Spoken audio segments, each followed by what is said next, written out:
Climate change is set to profoundly alter the world in the decades to come. It will deeply affect the entire planet's ecosystem as well as the global economy and the lives of hundreds of millions of people. But it will also have, and in practice already has, a notable geopolitical impact, with the potential of radically modifying the existing international order. I'm Cassie and welcome to KJ Vids, and in this video we will talk about the geopolitics of climate change.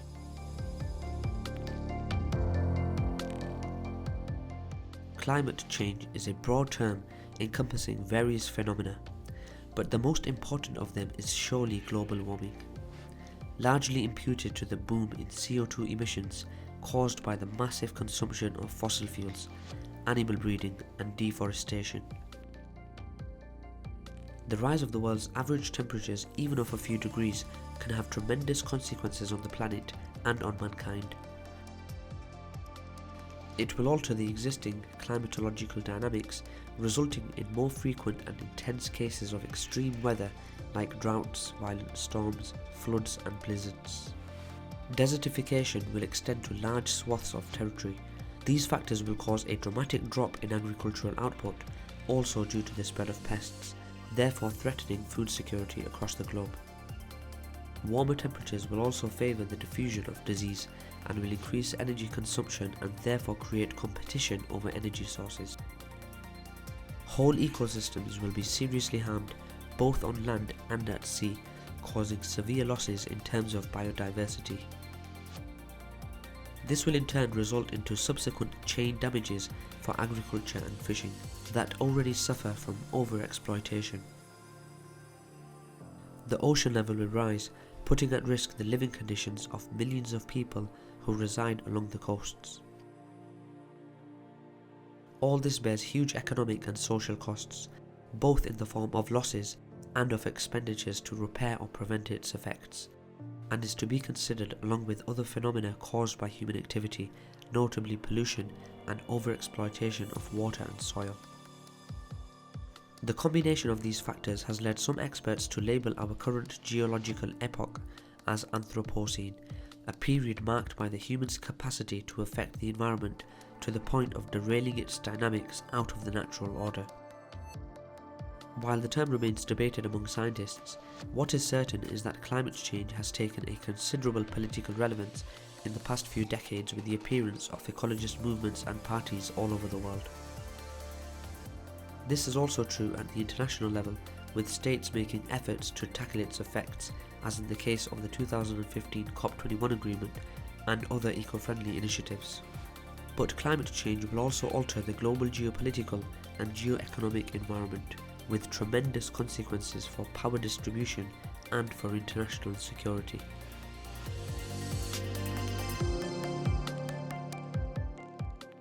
In general terms, the whole of mankind is set to be harmed by climate change.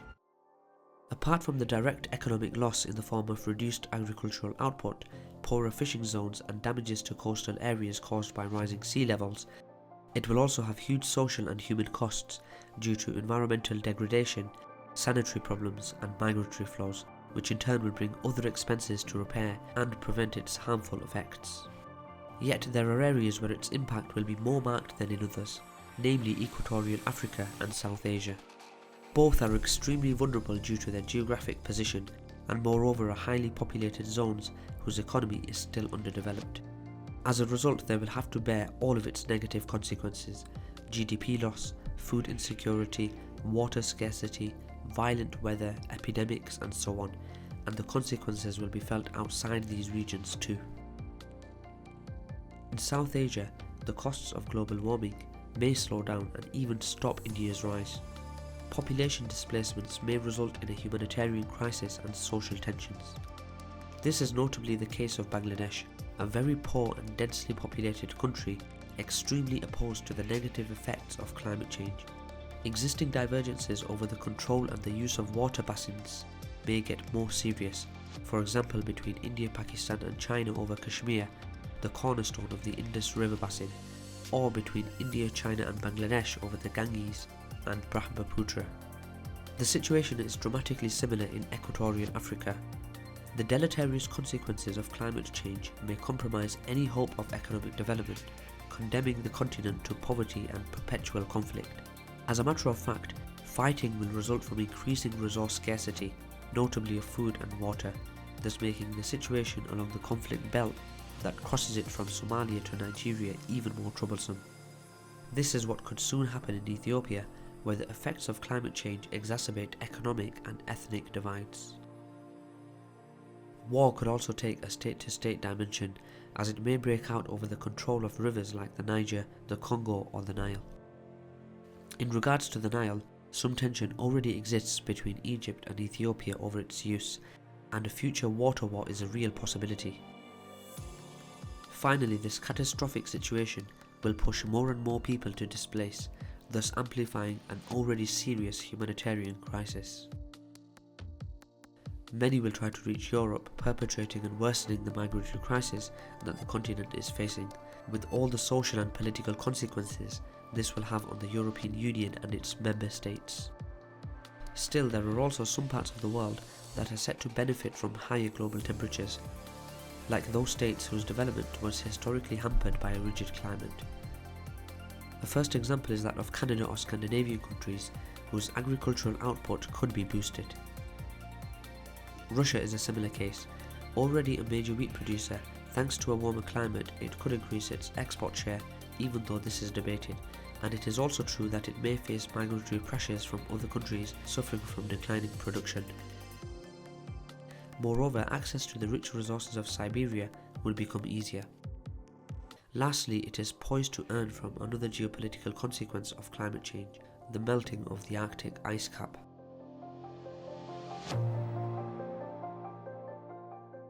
Of all the regions of the world, the Arctic appears the one where the geopolitical impact of global warming will be more marked.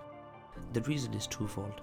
First, as the Arctic ice melts, accessing its considerable energy resources will become easier, and this is already attracting the attention of various countries and firms. Secondly, the gradual disappearance of the ice cap is opening the Northern Sea Route, or NSR, a maritime course linking Asia and Europe via the Arctic. Shipping via the NSR is already a reality, but now the trade volume is only a tiny fraction of the one along the traditional sea lines of communication, crossing the Pacific and Indian Ocean via Malacca, Bab el-Mandeb and Suez. But as the ice melts and the necessary infrastructures are built, more and more ships will use the NSR due to the advantages it presents. It is way shorter than the ordinary maritime routes and is not exposed to piracy. Due to its geopolitical prominence in the Arctic, Russia is the best placed state to benefit from the exploitation of hydrocarbon from the region and from developing the NSR. But apart from it, the other power that is showing a great interest in this region is China. In principle, the Arctic's energy resources and the NSR could solve its strategic problems of being almost completely reliant on the traditional sea lines of communication for its trade with Europe and for oil imports from the Middle East, which is also a politically unstable area. This is why the Chinese are so keen on developing the region in cooperation with Russia, but for the same reasons other states like Japan and South Korea have also shown their interest in the Arctic. As a result of this, competition may arise in the region, and its gateway, the Bering Strait, will gain greater geostrategic importance, potentially becoming a hotspot for international conflict, notably between Russia and the United States.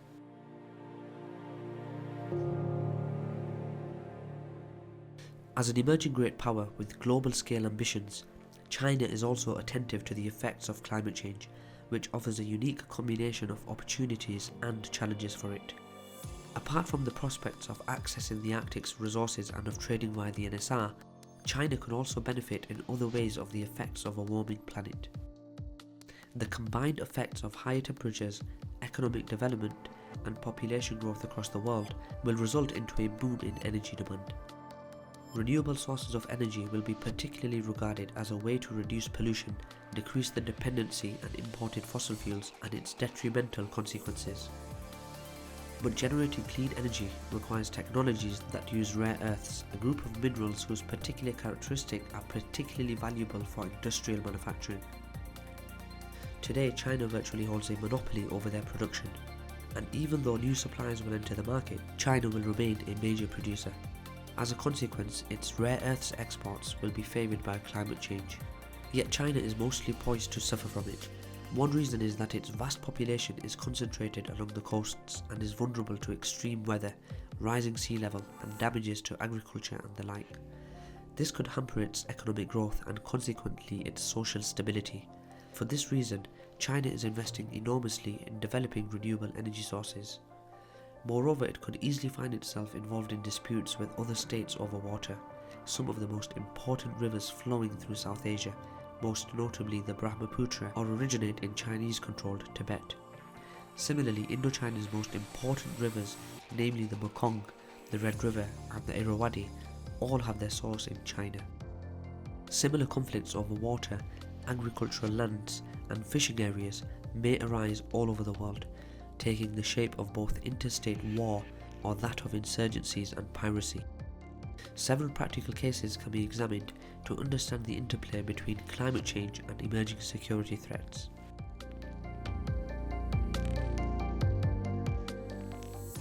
The first one example is the surge in piracy around the Horn of Africa a few years ago. It can be attributed to a combination of the effects of domestic conflict in Somalia, fishing overexploitation, and collapsing agricultural output due to drought, which left no choice to many Somalis but to attack tankers sailing close to their shores. Other countries may follow a similar path in the coming years, like Vietnam. Being an agricultural country located in an area already subject to violent tropical storms and whose population is concentrated on its very long coasts, Vietnam is considered one of the states most exposed to climate change. It is possible that the effects of higher temperatures like extreme weather and rising sea levels, combined with overfishing and pollution, will stop its economic growth, spark a migratory crisis, and push many Vietnamese to become pirates, thus worsening the already complex scenario in the contested waters of the South China Sea. As seen before, the Bering Strait may also become an area of tension with Russia, and other conflicts may emerge in the Middle East, Africa, and Asia as a consequence of rising temperatures combined with other factors, notably over the control of river basins or cultivable land. Global warming can therefore be a powerful driver in the emergence of new security threats across the globe, and while this is often neglected, for this reason it poses a considerable challenge to the world's leading superpower, the United States.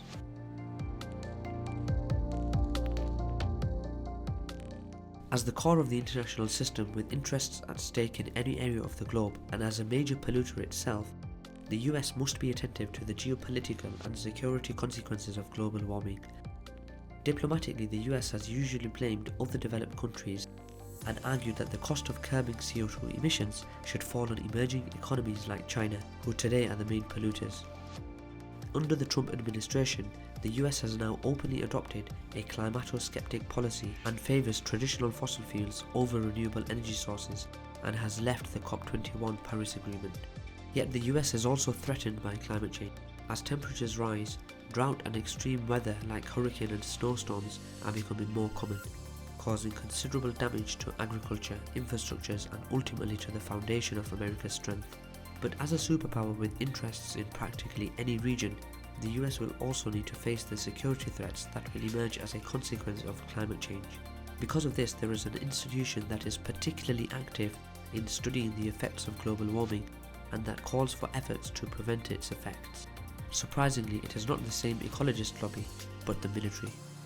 A 2015 report demonstrates the Department of Defense openly expressed its concerns about the consequences of climate change over the ability of the US Armed Forces to operate overseas, and over the multiplication of security threats that may require armed interventions. The US military is therefore adopting a preventive logic, tackling climate change today to avoid complicated campaigns in the future. Now that Trump is in power, it seems that the Pentagon is de-emphasizing the risks linked with global warming, but there have been calls from lawmakers to continue taking them into account.